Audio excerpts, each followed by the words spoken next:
Assalamualaikum warahmatullahi wabarakatuh. Innal hamdalillah nahmaduhu wa nasta'inuhu wa nastaghfiruh wa na'udzu billahi min syururi anfusina wa min sayyiati a'malina.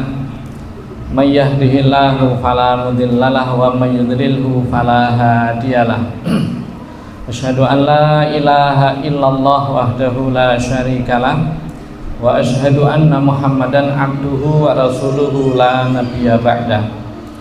Qala Allah ta'ala a'udzu billahi minasyaitonir rajim. Ya ayyuhalladzina amanu taqullaha haqqa tuqatih wa la tamutunna illa wa antum muslimun. Wa qala ya ayyuhalladzina amanu taqullaha wa qulu qawlan sadida yuslih lakum a'malakum wa yaghfir lakum dzunubakum wa may yuti'illaha wa rasulahu faqad faza fawzan 'azima. Para bapak dan para ibu, kepada Pak Sarbeni Sahibul Bait, kepada pengantin namanya Edi dengan Rina ya. Dan kepada tamu undangan baik hadirin maupun hadirat. Alhamdulillah pada pagi hari ini Allah Subhanahu wa taala masih memberikan karunia dan kenikmatan yang sangat besar. Di antara kenikmatan yang Allah berikan kepada kita, kita dapat menyaksikan acara akad nikah yang telah dilaksanakan antara Edi siapa namanya? Edi Priyono ya, dengan Rina. Ya, kita doakan semoga keluarga Edi dan Rina menjadi keluarga yang sakinah, mawaddah warahmah fid dunya wal akhirah. Amin. Saya diminta oleh Sahibul Bait, oleh Pak Sarbeni untuk berikan tausiah nikah. Ya, insya Allah akan saya sampaikan beberapa menit saja dan semoga bermanfaat khususnya bagi pengantin dan umumnya bagi kita semua pengantin yang sudah lama maupun yang belum. Mungkin ada yang belum jadi pengantin, ada yang masih lajang. Baik para bapak, ikhwan dan ibu rahimakumullah. Yang pertama saya tujukan kepada akhi Edi. Mulai hari ini, detik ini, bukan detik ini ya, yang tadi atau mulai akad nikah, mulai kata-kata qabiltu atau saya terima nikah Rina, maka mulai saat itu kendali atau tanggung jawab yang selama ini tanggung jawab Rina dipegang oleh ayahnya Pak Sarbeni, maka sejak kata-kata qabiltu saya terima, maka tanggung jawab itu sudah pindah 100%. Saat itulah kita semua sebagai saksi bahwa Anda menerima tanggung jawab itu bulat-bulat dan akan dipertanggungjawabkan di hadapan Allah dan di hadapan orang tua dan di hadapan manusia.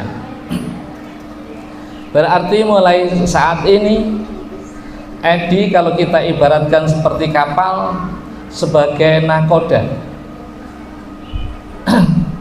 dan Rina sebagai krunya.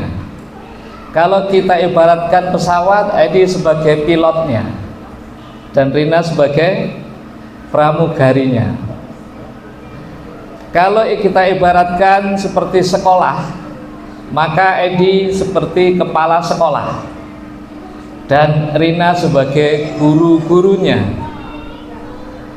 Maka langkah apa setelah menerima tanggung jawab ini? Apa kira-kira yang akan dilaksanakan?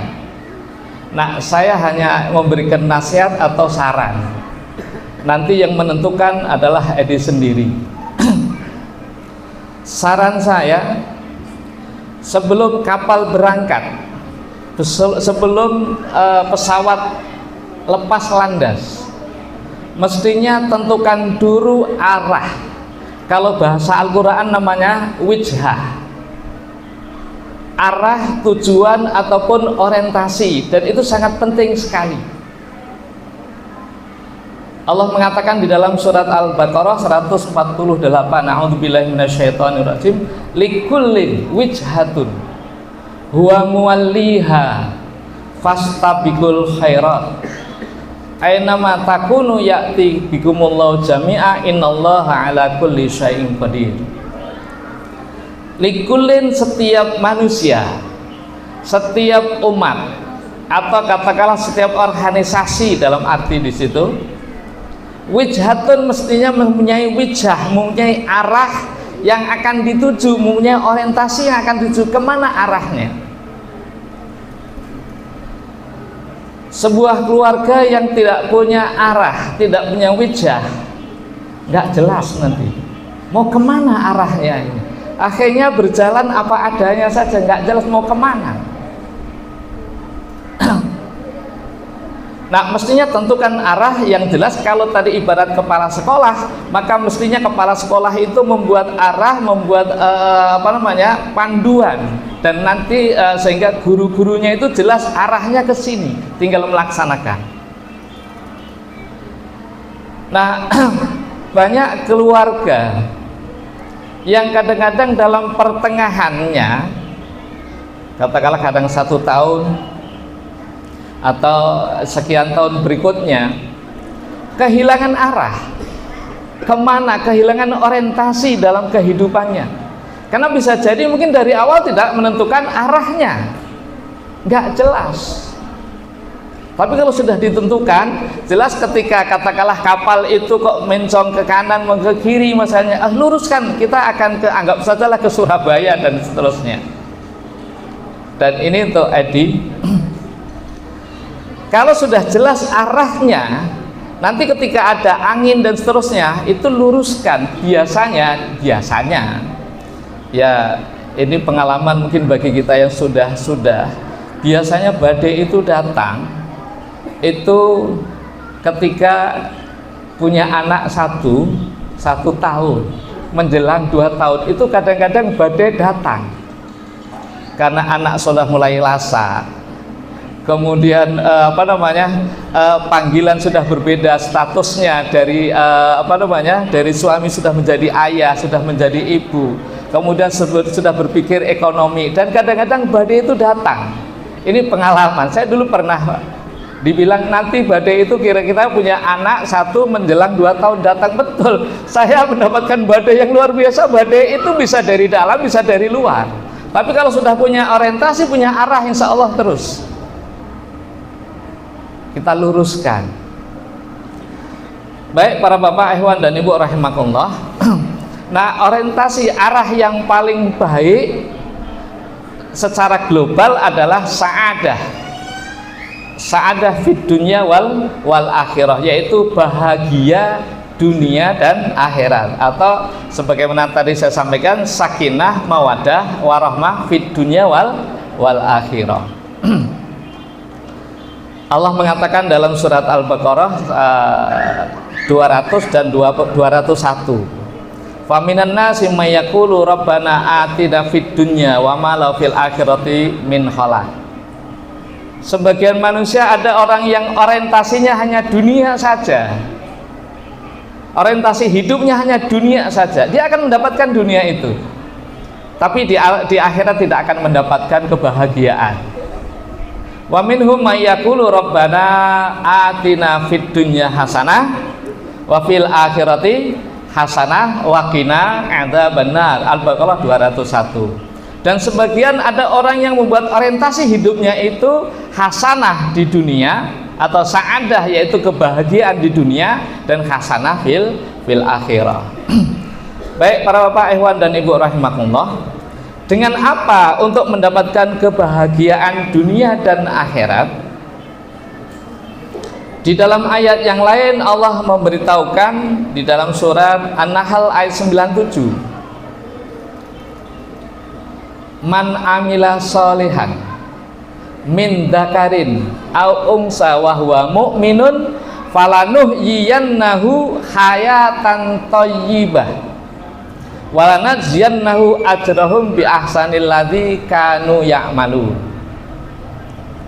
Barang siapa yang beramal soleh, baik laki-laki maupun perempuan, wahwa mu'minun, yang didasari dengan iman, falanuhyannahu, dalam kata ini falanuhyannahu pakai la takkid, sangat-sangat atau dikuatkan. Falanuhyannahu ada dua takkid, lam dan nun tasjid. Ini berarti benar-benar akan kami berikan kehidupan hayatan thayyibah, kehidupan yang baik. Nah, hayatan thayyibah yang baik di sini adalah fid dunya, Pak. Dan di akhiratnya walanajziyannahum ajrahum bi ahsanil ladzi kanu ya'malun. Di akhiratnya akan mendapatkan balasan yang lebih baik dari apa yang dinikmati di dunia, apa yang dia kerjakan. Jadi untuk mendapatkan sa'adah fid dunya wal akhirah itu ada dua menurut ayat ini. Yang pertama adalah amila solehan min dzakarin, baik suami, au unsa atau istri, harus kerjasama untuk beramal soleh. Amal soleh bisa kita artikan kerja di dalam rumah tangga ini, adik. Ada 3, ada 4, kerja keras untuk mendapatkan hayah thayyibah, kerja cerdas, ya kan, kerja tuntas, dan kerja ikhlas. Kerja keras untuk mendapatkan saadah itu nggak bisa lale-lale, nggak bisa santai-santai, harus kerja keras. Baik urusan dunia ibadah maupun urusan ibadah maupun urusan dunia. Nah, untuk mendapatkan sa'adah fid dunya wal akhirah itu adalah pertama adalah amal soleh, yang kedua didasari dengan iman. Iman itu yang paling penting. Nah, dengan iman maka akan melahirkan mahabbah. Dengan iman akan melahirkan kecintaan. Semakin tinggi iman seseorang, maka akan semakin tinggi mahabbah, kecintaan seseorang. Baik cinta kepada Allah, cinta kepada istri kalau suami, atau istri cinta kepada suami, atau cinta kepada anak-anak, dan seterusnya. Jadi dari iman itu akan menimbulkan, menghasilkan mahabbah, rasa cinta yang asli. Cinta kepada Allah, nah cinta kepada istri dan seterusnya. Bagaimana cara cinta kepada istri dan anak? Ayo dibawa untuk bagaimana mereka bisa mencintai kepada Allah Subhanahu wa ta'ala. Nah, dalam cinta akan melahirkan satu tanggung jawab. Maka sebagai seorang suami, suami yang mencintai Allah, istri dan keluarga, maka akan lahirlah satu tanggung jawab. Nah, untuk mendapatkan sa'adah fid dunya wal akhirah, ini ada dua hal dalam hal tanggung jawab, yaitu ruhiyah dan madiyah. Seorang suami tanggung jawab kepada bawahannya, istri dan nanti anak-anaknya, itu ada tanggung jawab ruhiyah dan tanggung jawab madiyah, secara ruhiyah dan materi.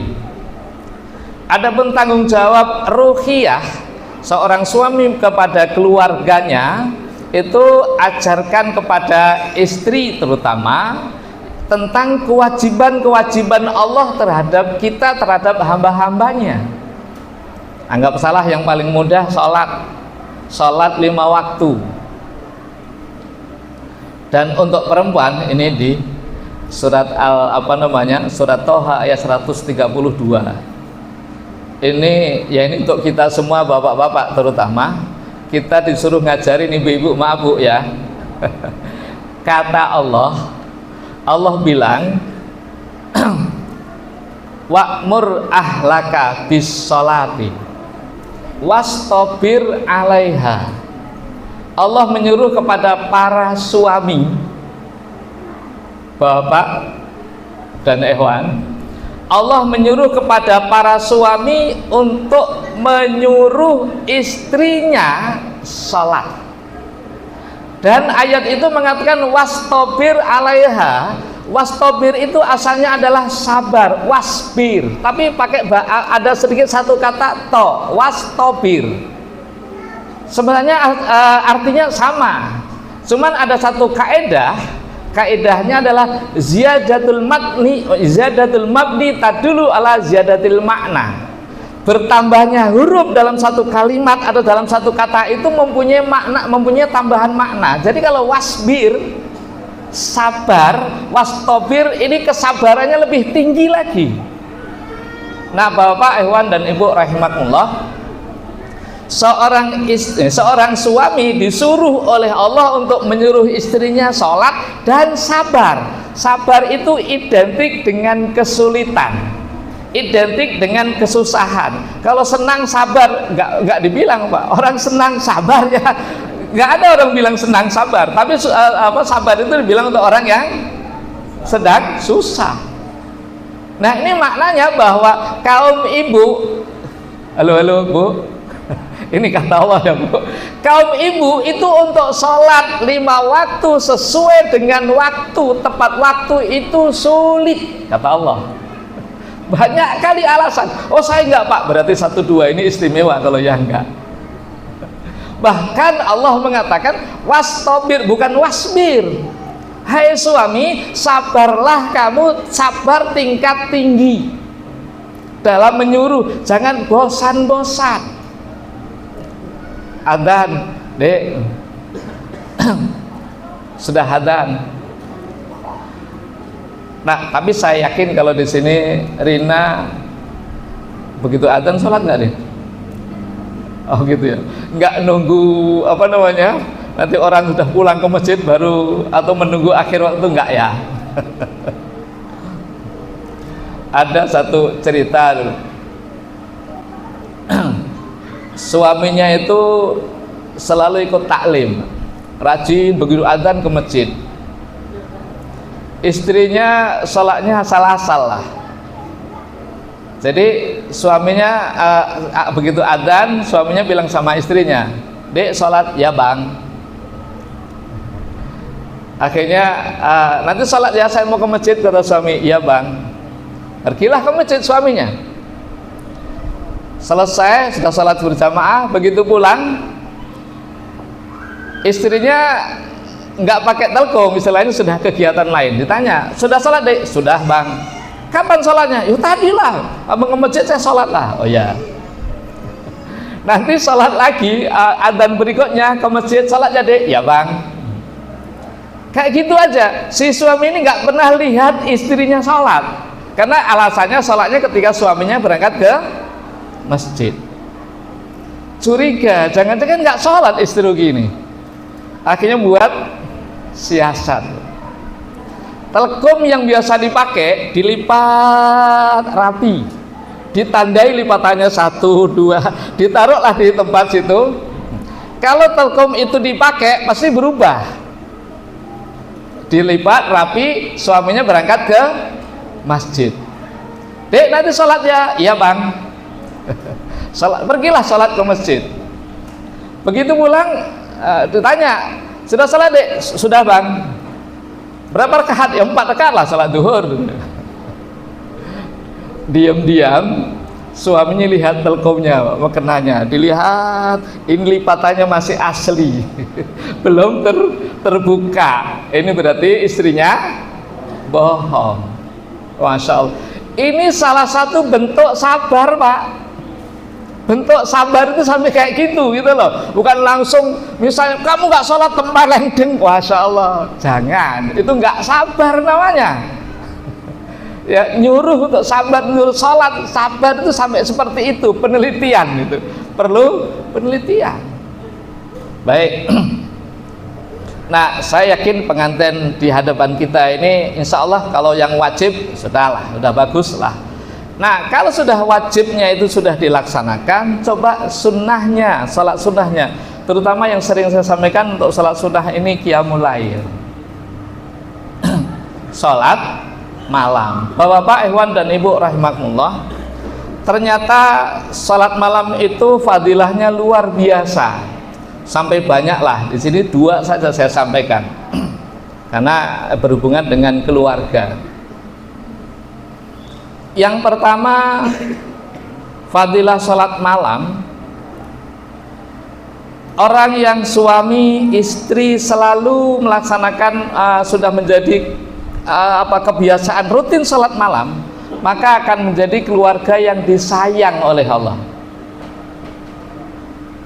Rasulullah Sallallahu Alaihi Wasallam mengatakan, rahimallahu rajulan qama bil laili wasalla wa aqama zaujatahu. Jazakallahu khair. Fa in abad naduha fi wajhil ma.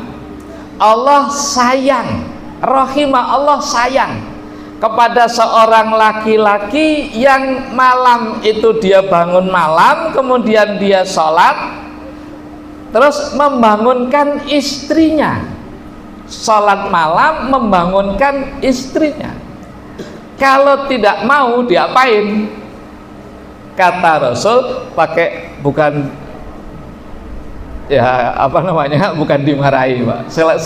Sekali lagi harus sabar, ya kan? Ya kalau Rasulullah pakai air itu, Pak, pakai air dipercikkan mukanya, tapi kayaknya kok agak kasar gitu ya. Sebelum itu mungkin sudah terakhir lah. ya istilahnya dibangunkan dengan bagus lah. Nah, seorang suami yang salat malam itu dicintai, disukai atau disayang oleh Allah. Nah, sebaliknya Rasulullah mengatakan, rahimallahu imra'atan qamat bilaili wa shalat. Allah sayang kepada seorang perempuan yang bangun malam, dia sholat, kemudian membangunkan suaminya untuk sholat juga. Maka yang pertama, fadilah yang pertama qiyamul lail. Banyak kali enggak sempat. Baik. Fadilah qiyamul lail dalam rumah tangga, yaitu rumah tangga yang disayang oleh Allah. Tapi kayaknya biasanya kalau masih baru itu berat ya, berat ya, salat malam untuk yang baru-baru itu kayaknya berat ya. Tapi enggak lah, kalau sebelum nikah sudah terbiasa, itu insya Allah enggak berat. Atau ya tadi, kita kalau sudah punya wijah, punya arah yang jelas, itu enggak berat, semuanya enggak berat, dicoba aja. Jadi fadilah yang pertama adalah disayang. Nah, saya yakin keluarga suami dan istri yang disayang oleh Allah pasti saadah, Pak, karena Allah akan memberikan rahmat. Nah, yang kedua, fadilah qiyamul lail yang kedua adalah di dalam surat Muzammil. Ya ayyuhal muzammil qumil laila illa qalila nisfahu awingkus minhu qalila auzid alaihi warattilil qur'ana tartila. Dan yang kelimanya, inna sanulki alaika qaulan sakila. Ayat ini menerangkan bahwa Allah Subhanahu wa ta'ala mengutus Nabi Muhammad, sebagai nabi. Nabi itu tugasnya berat gak di Nabi? Berat ya, sangat berat sekali lah.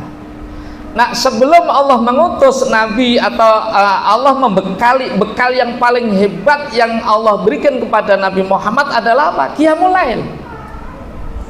Itu bekal utama. Nah, setelah qiyamul lail, kemudian Allah mengatakan inna sanulki alaika qaulan sakila. Setelah qiyamul lail, Allah memberikan tugas yang berat. Nah, makna dalam ayat ini yang bisa kita ambil bahwa qiyamul lail itu akan mampu, atau orang yang membiasakan qiyamul lail akan mampu menghadapi segala masalah yang paling sulit sekalipun. Rasulullah itu bebannya sangat berat, kehidupannya berat sekali, tapi dengan qiyamul lail Allah bantu sehingga mampu diatasi. Dalam rumah tangga juga begitu, Bapak dan Ibu, untuk kita semua misalnya. Saya yakin orang yang membiasakan qiyamul lail itu beban, kesusahan, masalah apapun, seberat apapun, Allah pasti akan membantu dan akan mudah, akan selesai itu. Qaulan sakilah itu. Jadi ketika ada masalah besar, ada baik masalah ekonomi atau katakanlah badai datang, solusinya apa? Qiyamul lail saja banyak-banyak. Baik para bapak, ikhwan dan ibu rahimakumullah. Jadi itu solusi untuk atau tanggung jawab ruqyah seorang suami kepada istri dan anak-anaknya, dan otomatis masih banyak ibadah-ibadah yang lain. Yang kedua adalah ruqyah madiyah secara materi. Sebetulnya tugas suami terhadap istri dan anak-anaknya secara materi ini dasarnya, yang mendasar itu hanya 3. Yang pertama adalah ngasih makan, yang kedua pakaian, ya kan, sandang, pangan, tapi ini pangan dulu, pangan, sandang dan papan. Sebagaimana Rasulullah mengatakan ketika Rasulullah menasehati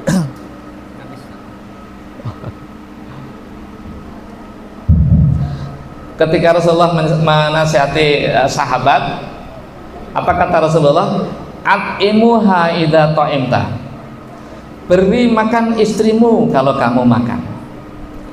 Waksuha idza kasauta, berilah istrimu pakaian kalau kamu berpakaian. Askinuha idza sakanta, berilah tempat tinggal kalau kamu bertempat tinggal. Jadi ada 3. Jadi kewajiban suami kepada istri yang pertama adalah ngasih makan. Ini kewajiban. At'imuha. Lah kalau bisa makanan itu yang halalan thayyibah, halalan cara yang baik, thayyibah itu yang bergizi.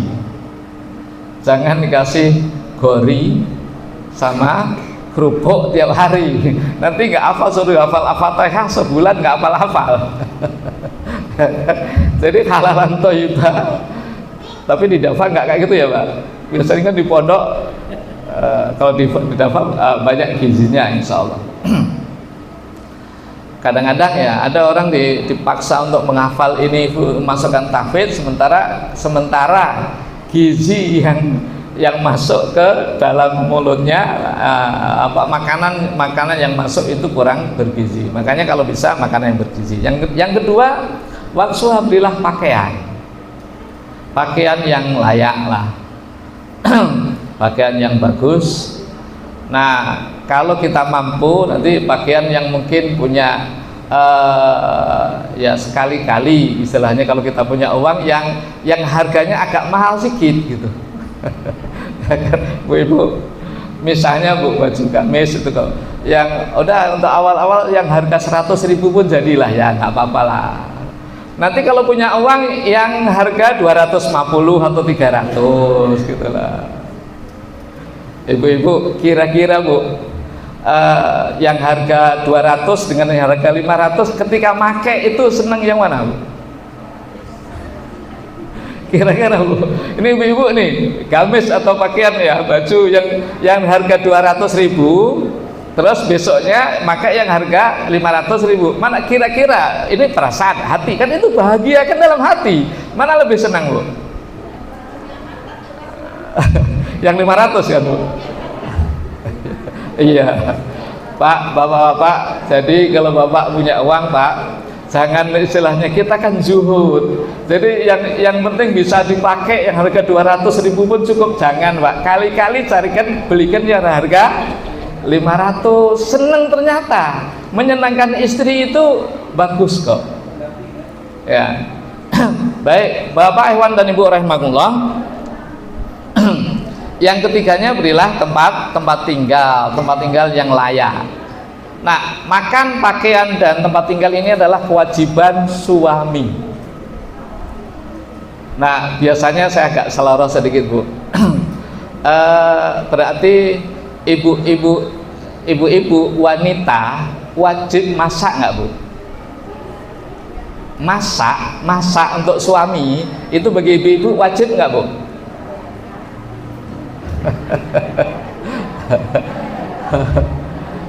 Ya. Kalau menurut hadis ini, itu yang kewajiban at'imuha, berilah makan. Berarti yang berkewajiban memberi makan itu suami.